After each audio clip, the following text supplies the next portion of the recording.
એક હજરત મૂસા નામનો માણસ હતો, પરમાત્માની બહુ ભક્તિ કરે, અલ્લાહની બહુ ભક્તિ કરે. હજરત મૂસા નામનો માણસ હતો, પરમાત્માની બંદગી કરે, હવારથી માંડીને હાંજ સુધી.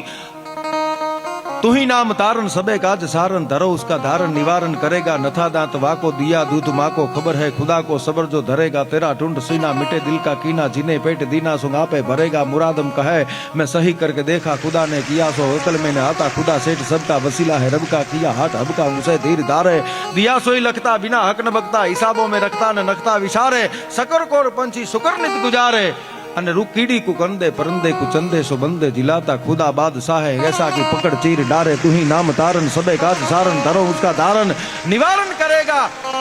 વાત મહત્વની એ છે કે હવારથી હાંજ સુધી પરમાત્માની ભક્તિ કરે, ભગવાનની ભક્તિ કરે, અલ્લાહની ભક્તિ કરે, એમાં એકવાર અલ્લાહ પ્રગટ થાય છે. અને હજરત મૂસાને એમ કહે છે કે તારી ભક્તિ તારી બંદગી અલ્લાહ તાલાએ સ્વીકારી લીધી છે, જા તને જન્નત મળશે, તને સ્વર્ગ મળશે.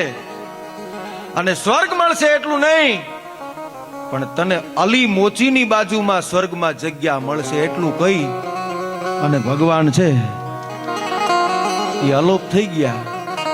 પછી હજરત મૂસાને ચિંતા થવા મંડાણી કે હું આટલી ભક્તિ કરું છું ને મને ભગવાન પ્રગટ થયા તો અલી મોચી મારા કરતા વધારે ભક્તિ કરતો હશે ને, ઈ કેવા પ્રકારની ભક્તિ કરે છે, કઈ રીતે એ પરમાત્માને રીઝાવે છે, જોવા જવું છે.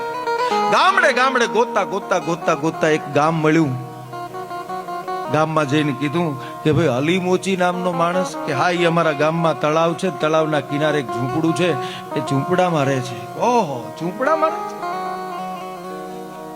પણ અલ્લાહ તાલાએ કીધેલું એટલે ગોતો ગોતો તળાવના કિનારે જઈ ઝૂંપડામાં જઈ એને ગોતવું છે કે અલી મોચી છે કોણ.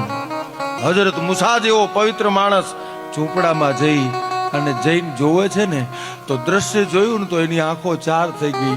ઝૂંપડાની અંદર તૂટેલી ફૂટેલી ખાટલી હતી, 85-90 વર્ષની બુઢી માં હતી, મોઢામાં અનાજનો દાણો જાતો નતો.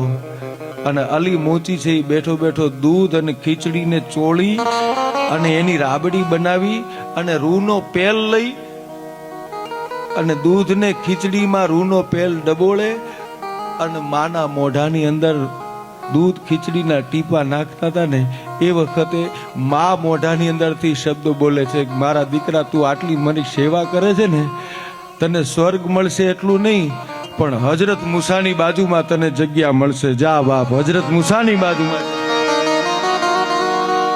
ત્યારે હજરત મૂસાને ખબર પડી કે પરમાત્માની ભક્તિ કરાય તો બરાબર, પણ માની ભક્તિ કરો એ માની એવી તાકાત છે કે પરમાત્માને પણ બાકો રાખી શકે.